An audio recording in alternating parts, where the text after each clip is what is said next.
সুবহানাল মুলকি ওয়াল মালাকুতে যে দোয়াটা, এটা বড় অদ্ভুত দোয়া।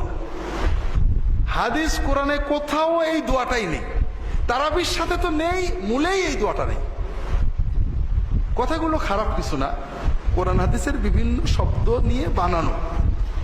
যেমন মনে করেন রব্বানা আতিনা ফিদ দুনিয়া কোরআনের একটা দোয়া,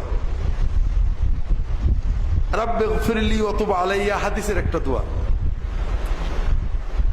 কোন দোয়া কুনুতের, আল্লাহুম্মা ইন্না নাস্তাঈনুকা, এটা কুনুতের দোয়া।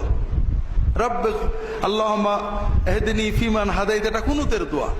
কুনুতের দোয়া আপনি সেজদায় পড়তে পারেন, কুনুতের দোয়া আপনি তারাবিদের পড়লেন, অন্তত এক জায়গায় পাওয়া গেছে হাদিসে।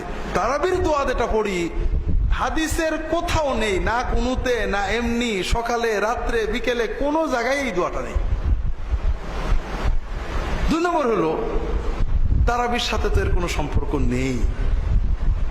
যে মুনাজাতটা আমরা করি এটা একই অবস্থা, কোরআন হাদিসে কোথাও নেই।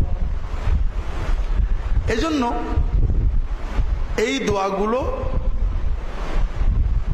যারা শিখে ফেলেছেন পড়লে আমরা বলবো না যে গুনাহ হবে, তবে এটা তারাবির অংশ মনে করলে বেদাতে চলে যাবে। সবচেয়ে ভালো হয় তাসবিহ তাহলিল বা দরুদ শরীফ পড়বেন। আর মুনাজাতটা প্রতি 4 রাকাত পর পর খুবই আপত্তিকর। এক নামাজে কয়বার মুনাজাত করে মানুষ? 20 রাকাতে তো তারাবি এক নামাজ হলো। এমনিও আমরা বাংলাদেশের মুসলমান আল্লাহর কাছে দোয়া করা বুঝি না। এই যে 4 বার 5 বার আমরা এই যে মুনাজাত করলাম, এই সুযোগটা যদি মুসল্লিদের দেয়া হতো, সেজদাটা একটু বড় করে, এই যে 20 রাকাতের 40টা সেজদাই যদি 10 সেকেন্ড করে বাড়ানো হতো, ভাই আপনারা এই 40 সেজদায় 40টা দোয়া করবেন, তাতে বরং অনেক কাজ হতো।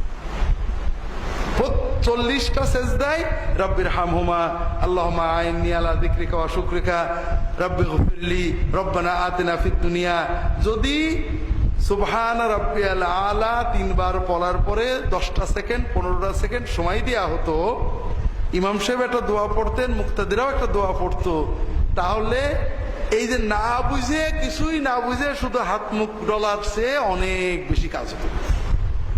এবং কিয়ামুল লাইলের সুন্নত এইটে যে তুমি রুকু দীর্ঘ করো, সাজদা একটু লম্বা করো, আল্লাহর কাছে চেয়ে নাও। আপনাদেরকে বলছি